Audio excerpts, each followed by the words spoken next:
بسم اللہ الرحمن الرحیم قال رب اشرح لی صدری ویسر لی امری واحلل عقدۃ من لسانی یفقہوا قولی۔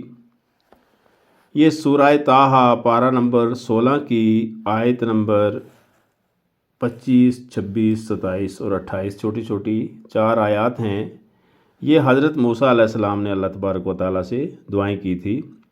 آیت نمبر 25 کا ترجمہ ہے، 25 کا قالا رب اشرح لی صدری، موسیٰ علیہ السلام نے کہا اے میرے رب میرا سینہ میرے لیے کھول دے۔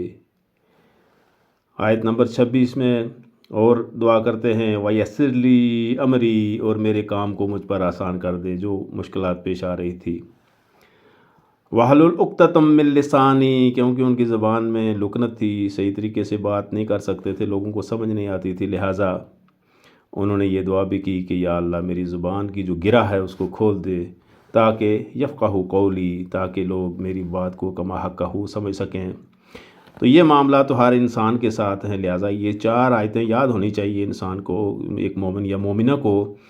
قال رب اشرح لی صدری ویسر لی امری واحلل عقدۃ من لسانی یفقہوا قولی۔ جب بھی وقت آئے، جب بھی کہیں یاد آئی یہ پڑھ لیں، انشاءاللہ ہر طرح کی پریشانی، ہر طرح کی جو بھی رکاوٹ ہے، چاہے وہ کام میں ہے، چاہے زبان میں ہے، چاہے کسی طریقے کی ہے، تو اللہ تعالیٰ اس میں آسانی فرمائے گا۔ وآخر دعوانا ان الحمد للہ رب العالمین۔